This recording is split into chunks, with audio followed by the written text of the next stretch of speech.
அனைவருக்கும் அன்பு வணக்கம். நான் உங்கள் Karthik. Welcome to mind YouTube channel. நம்ம யூடியூப் சேனல்ல மனதை பயன்படுத்தி நம்முடைய இலக்குகளை துல்லியமாகவும் விரைவாகவும் எப்படி அடைவதுன்னு பார்த்துட்டு இருக்கோம். அந்த வகையில் இன்னைக்கு நம்ம பார்க்க போறது நீங்கள் விரும்பும் நபர் உங்களை ஆழமாக விரும்ப மிகவும் எளிமையான வழி. இந்த வீடியோக்குள்ள போறதுக்கு முன்னாடி நம்ம சேனலை இப்பதான் நீங்க ஃபர்ஸ்ட் டைம் பாக்குறீங்கன்னா மறக்காம சப்ஸ்கிரைப் பண்ணிக்கோங்க. பக்கத்தில் இருக்க பெல் ஐகானையும் பிரஸ் பண்ணிக்கோங்க. அப்பதான் அப்லோட் பண்ற எல்லா பயனுள்ள தகவல்களும் உடனடியாக உங்களுக்கு நோட்டிபிகேஷன் வரும். இப்ப நம்ம பார்க்க போறது முழுமையான ஒரு லா ஆஃப் அட்ராக்ஷன் மெத்தட். இதுல எந்த ஒரு மந்திரங்களோ பூஜைகளோ கிடையாதுங்க. அதனால எல்லா மதத்தினருமே இதை தாராளமாக ஃபாலோ பண்ணலாம். லா ஆஃப் அட்ராக்ஷன்ல இருக்கக்கூடிய ஸ்விட்ச் வேர்ட் மெத்தட் தான் இன்னைக்கு நம்ம பார்க்க போறோம். இந்த ஸ்விட்ச் வேர்ட்ஸ்னா என்னன்றத ஆல்ரெடி நிறைய பதிவுகள்ல நம்ம பார்த்திருக்கோம். இருந்தாலும் புதியதாக நம்ம சேனலை பார்க்கறவங்களுக்காக சிம்பிளா நான் சொல்றேங்க. இங்கிலீஷ்ல இருக்கக்கூடிய மந்திர சொற்களுக்கு பெயர் தான் இந்த ஸ்விட்ச் வேர்ட்ஸ். தமிழ்ல சமஸ்கிருதம்ல எல்லாம் எப்படி மந்திரங்கள் இருக்கோ அதே போல இங்கிலீஷ்ல இருக்கக்கூடிய சில முக்கியமான வார்த்தைகளை ஸ்விட்ச் வேர்ட்ஸாக ஐடென்டிஃபை பண்ணி வச்சிருக்காங்க. இங்கிலீஷ்ல இருக்கக்கூடிய இந்த ஸ்விட்ச் வேர்ட்ஸை இங்கிலீஷ்ல மட்டும் தாங்க நம்ம பயன்படுத்தணும். வேற எந்த ஒரு லாங்குவேஜ்லயும் டிரான்ஸ்லேட் பண்ணி யூஸ் பண்ணக்கூடாது. உச்சரிப்பதற்கு சுலபமான வார்த்தைகளாகத்தான் இருக்கும். நம்முடைய ஆழ்மனதில் எளிதாக பதியக்கூடிய வார்த்தைகள் இவை.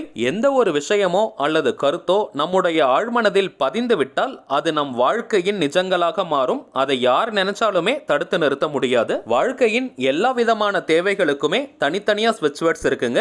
இப்ப நம்ம பார்க்க போகும் இந்த வார்த்தையை பயன்படுத்தும் பொழுது நீங்கள் விரும்பும் நபருக்கும் உங்களுக்கும் இடையே இருக்கக்கூடிய காதல் வலுப்பெறும். மேலும் நீங்கள் விரும்பும் அந்த குறிப்பிட்ட நபர் உங்களை ஆழமாக காதலிக்க ஆரம்பிப்பார். யாரெல்லாம் இந்த மெத்தடை யூஸ் பண்ணலாம்னு பார்த்தோம்னா கணவன் மனைவி மற்றும் உண்மையான காதலர்கள். இந்த ரெண்டு கேட்டகரியில இருக்கிறவங்க மட்டும் தான் இந்த மெத்தடை நீங்க பயன்படுத்தணும். காதலர்கள்னு வரும்பொழுது ஒன் சைட் லெவல்ல இருக்கிறவங்க மற்றும் பிரேக்கப் லெவல்ல இருக்கிறவங்களும் இந்த மெத்தடை தாராளமாக நீங்க யூஸ் பண்ணலாம். அந்த மந்திர வார்த்தை என்னன்னு தெரிஞ்சுக்கிறதுக்கு முன்னாடி அதை எப்படி பயன்படுத்தணும்னு தெரிஞ்சுக்கலாம். இது ஒரு முழுமையான லா ஆஃப் அட்ராக்ஷன் மெத்தடா இருக்கிறதுனால எந்த நாள் எந்த கிழமை வேணாலும் நீங்க ஸ்டார்ட் பண்ணலாம். ஒரு நாளைக்கு 21 முறைன்னு 30 நாளைக்கு இப்ப நம்ம பார்க்க போகும் இந்த ஸ்விட்ச் வேர்டை நீங்க எழுதணும். ஸ்விட்ச் வேர்ட்ஸ் பொறுத்த வரைக்கும் சில முறைகள் நம்ம சொல்லிக்கிட்டே இருந்தாலோ அல்லது எழுதினாலோ அந்த வார்த்தைக்கு உண்டான பலன்கள் நமக்கு கிடைக்கும். இப்ப நம்ம பார்க்க போகும் இந்த ஸ்விட்ச் வேர்ட் பொறுத்த வரைக்கும் சொல்வதை காட்டிலும் எழுதும் பொழுது இன்னமும் அதிகப்படியான பலன்கள் நமக்கு கிடைக்கும். ஒரு நாளைக்கு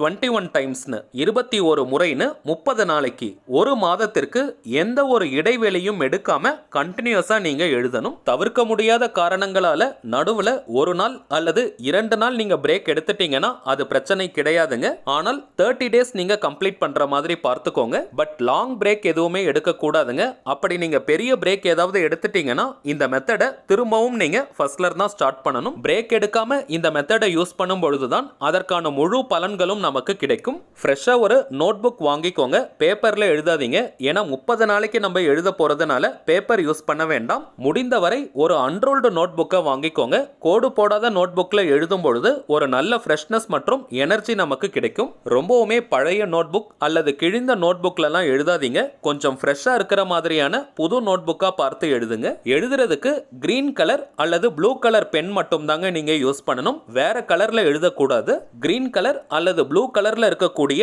பென், பென்சில், மார்க்கர், ஹைலைட்டர், ஸ்கெட்ச்னு எதை வேணா நீங்க யூஸ் பண்ணிக்கலாம். ஆனால் எழுதும் நிறம் பார்த்தீங்கன்னா கிரீன் அல்லது ப்ளூ கலர்ல மட்டும் தான் இருக்கணும். அடுத்ததாக எந்த நேரத்தில் எழுதணும்னு பார்த்தோம்னா பெஸ்டான ஒரு டைம் என்னன்னு பார்த்தோம்னா நீங்க தூங்க போறதுக்கு முன்னாடி எழுதுங்க.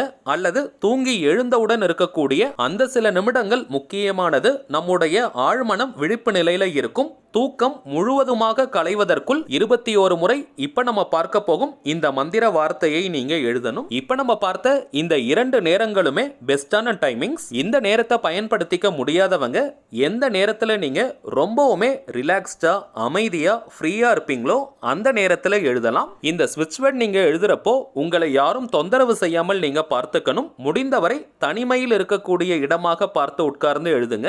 நீங்க எழுதுறப்ப உங்களை யாராவது பார்த்துக்கிட்டே இருந்தா உங்களுடைய கவனம் சிதறும். யாருக்காக இந்த மெத்தடை நீங்க யூஸ் பண்றீங்களோ அந்த குறிப்பிட்ட நபர் உங்க கூட சந்தோஷமா இருக்காங்க, நீங்க 2 பேருமே மகிழ்ச்சியா இருக்கீங்கன்ற அந்த உணர்வு நிலையை வெளிப்படுத்திக்கிட்டே இந்த வார்த்தையை நீங்க எழுதணும். அந்த குறிப்பிட்ட நபரோட நீங்க சந்தோஷமாக இருந்த தருணங்களை நினைச்சு பார்த்துட்டே எழுதுங்க. இந்த வார்த்தையை எழுதும் நேரத்துல நெகட்டிவ் தாட்ஸ் இருக்கவே கூடாதுங்க.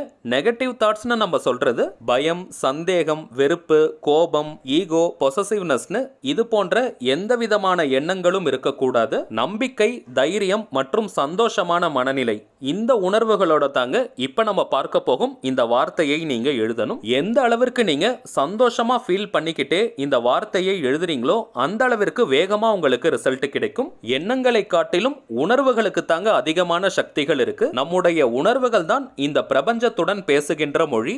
சோ அந்த குறிப்பிட்ட நபரும் நீங்களும் ரொம்ப சந்தோஷமா ஹாப்பியா இருக்கிறத ஃபீல் பண்ணிக்கிட்டே இப்ப நம்ம பார்க்க போகும் வார்த்தையை 21 முறை நீங்க எழுதணும். அந்த வார்த்தை என்னன்றத பார்க்கலாம். நம்ம டிஸ்பிளேல கூட தெரியுது பாருங்க. Venus envelop divine love together between X and Y. இந்த வாக்கியத்தில் எக்ஸ் அண்ட் ஒய்னு இருக்கிற இடத்திற்கு பதிலாக உங்களுடைய பெயரையும் நீங்கள் விரும்பும் அந்த குறிப்பிட்ட நபருடைய பெயரையும் எழுதணும். எக்ஸ்னு இருக்கக்கூடிய இடத்திற்கு பதிலாக உங்களுடைய பெயரை நீங்க எழுதுங்க. ஒய்னு இருக்கக்கூடிய இடத்திற்கு பதிலாக நீங்கள் விரும்பும் அந்த குறிப்பிட்ட நபருடைய பெயரை எழுதுங்க. உதாரணத்திற்கு உங்களுடைய பெயர் ராஜான்னு இருக்கு, நீங்கள் விரும்பும் நபருடைய பெயர் ராணின்னு இருந்தால் இப்ப நம்ம பார்ப்பதை போல நீங்க எழுதணும். Venus envelop divine love together between Raja and Rani. அவ்வளவுதாங்க. ரொம்பவுமே பவர்ஃபுல்லான ஸ்விட்ச் வேர்ட்ஸ் உடைய காம்பினேஷன் இது. உங்களுக்கு கிளியரா தெரியணும்ன்றதுக்காக நான் 2 லைனா ஸ்பிளிட் பண்ணி எழுதியிருக்கேன். நீங்க ஒரே லைன்ல கூட எழுதலாம் அல்லது 2 லைனா நீங்க ஸ்பிளிட் பண்ணி கூட எழுதலாம். அதே போல நேம் யூஸ் பண்றதுலயும் சில பேருக்கு குழப்பங்கள் இருக்கும். எந்த நேமை யூஸ் பண்ணணும்னு அந்த குறிப்பிட்ட நபரை எந்த நேம் சொல்லி நீங்க கூப்பிடுவீங்களோ அந்த நேமை நீங்க யூஸ் பண்ணிக்கலாம். அது ஷார்ட் நேம் அல்லது பெட் நேம்னு எதுவாக இருந்தாலும் அதை நீங்க பயன்படுத்திக்கலாம். இன்கேஸ் நேம் சொல்லி கூப்பிடாதவங்களாக இருந்தீங்கன்னா அந்த குறிப்பிட்ட நபரை அதிகபட்சமாக என்ன நேம் சொல்லி கூப்பிடுவாங்களோ அந்த நேமை நீங்க பயன்படுத்துங்க. உதாரணத்திற்கு அவங்க படிச்ச ஸ்கூல்ல அல்லது ஒர்க் பண்ற இடத்துல காலேஜ்லாம் என்ன நேம் சொல்லி கூப்பிடுவாங்களோ அந்த நேமை நீங்க யூஸ் பண்ணிக்கோங்க. எண்ணிக்கை ரொம்பவுமே முக்கியம். ஒரு நாளைக்கு 21 முறை மட்டும் தாங்க நீங்க எழுதணும். அதனால நம்பர்ஸ் போட்டுட்டே எழுதுங்க. 1 2 3 போட்டுட்டே நீங்க எழுதலாம். நீங்க எழுதி வச்சிருக்கிற நோட் புக்கை வேற யாரும் எடுத்து படிக்காத மாதிரி பார்த்துக்கோங்க. ஸோ 21 முறை நீங்க எழுதி முடிச்சதும் அந்த நோட் புக்கை பத்திரமான ஒரு இடத்துல வச்சிருங்க. கோடு போட்ட நோட்ல எழுதக்கூடாதுன்னு கிடையாதுங்க. ஆனால் அன்ரூல்டு நோட்ல எழுதும் பொழுது ஒரு நல்ல எனர்ஜி நமக்கு கிடைக்கும். அதனால தான் அதை பயன்படுத்தணும்னு நம்ம பார்த்தோம். 30 நாட்கள் முடிஞ்சதற்கு பிறகும் இந்த மெத்தட் உங்களுக்கு வேணும்னா நீங்க கண்டினியூ பண்ணலாம். இத்தனை நாளைக்கு தான் எழுதணும்னு கிடையாதுங்க. ஆனால் குறைந்தபட்சம் ஒரு மாதத்திற்கு நம்ம எழுதணும். அப்பதான் நமக்கு ரிசல்ட் தெரியும். 30 நாளைக்கு பிறகு எத்தனை நாட்களுக்கு வேணாலும் இதை நீங்க எழுதலாம். உங்களுக்கு போதும்னு நீங்க நினைக்கிற வரைக்கும் இந்த வார்த்தையை நீங்க பயன்படுத்தலாம். அதே போல நீங்க எழுதி வச்சிருக்கக்கூடிய நோட் புக்கை நீங்களே வச்சுக்கோங்க. 30 டேஸ்க்கு பிறகு அந்த பேப்பர்ஸ்லாம் வேணாம்னு நீங்க நினைச்சீங்கன்னா அதை நீங்க எரிச்சிடுங்க. கட்டாயமாக எரிக்கணும்னு கிடையாதுங்க. அந்த பேப்பர்ஸ்லாம் உங்களுக்கு வேணாம்னு நீங்க நினைச்சீங்கன்னா 30 நாளைக்கு பிறகு அதை நீங்க எரிச்சிடுங்க. 30 டேஸ்க்கு பிறகும் இந்த மெத்தடை கண்டினியூ பண்ண போறவங்க பேப்பர்ஸை நீங்க எரிக்க வேண்டாம். அப்படியே நீங்க தொடர்ந்து அதே நோட் புக்ல எழுதிக்கிட்டே வாங்க. நோட் புக் ஃபுல் ஆயிடுச்சுன்னா புதிய நோட் புக் வாங்கி எழுதுங்க. பழைய நோட் புக்கை நீங்க எரிக்கலாம். இப்போ நம்ம பார்த்ததை போல லைன் பை லைன் கரெக்டா நீங்க ஃபாலோ பண்ணீங்கன்னா மேக்ஸிமம் ஒரு வாரத்துக்குள்ள அந்த குறிப்பிட்ட நபர் கிட்ட நல்ல மாற்றம் தெரியும். அவங்களாகவே அடிக்கடி உங்களுக்கு கால் பண்ணி பேசுவாங்க அல்லது நேர்ல மீட் பண்ண வருவாங்க. உண்மையான அன்பையும் காதலையும் உங்ககிட்ட வெளிப்படுத்துறத நீங்க கண்கூடாக பார்ப்பீங்க. கரண்டா நீங்க எத்தனை லா ஆஃப் அட்ராக்ஷன் மெத்தட் அல்லது தாந்திரிக முறைகள் பயன்படுத்திட்டு இருந்தாலும் இந்த மெத்தடையும் தாராளமாக நீங்க சேர்க்கலாம். யாருக்காக இந்த மெத்தடை நீங்க யூஸ் பண்றீங்களோ எப்பவுமே அந்த குறிப்பிட்ட நபர் கிட்ட இப்படி ஒரு மெத்தட் நீங்க ஃபாலோ பண்றதை ஷேர் பண்ண கூடாதுங்க. அந்த குறிப்பிட்ட நபர் கிட்ட ஒரு நல்ல மாற்றம் தெரிஞ்சதற்கு பிறகும் கூட இப்படி ஒரு மெத்தட் நீங்க யூஸ் பண்றதை அவங்க கிட்ட சொல்லவே கூடாது. இதை நீங்க நல்லா நோட் பண்ணிக்கோங்க. சரிங்க, அவ்வளவுதான் இந்த பதிவு. நிச்சயமா உங்களுக்கு பயனுள்ளதா இருந்திருக்கும்னு நினைக்கிறேன். மேலும் இந்த வீடியோ உங்களுக்கு பிடிச்சிருந்தா மறக்காம லைக் பண்ணுங்க. நம்ம சேனலையும் சப்ஸ்கிரைப் பண்ணிக்கோங்க. தேவைப்பட்டுச்சுன்னா உங்க ஃப்ரெண்ட்ஸ் அண்ட் ஃபேமிலிக்கு இந்த வீடியோவை ஷேர் பண்ணுங்க. அடுத்ததா இன்னொரு முக்கியமான தலைப்போட நான் உங்களை சந்திக்கிறேன். என்றும் அன்புடன் கார்த்திக். நன்றி.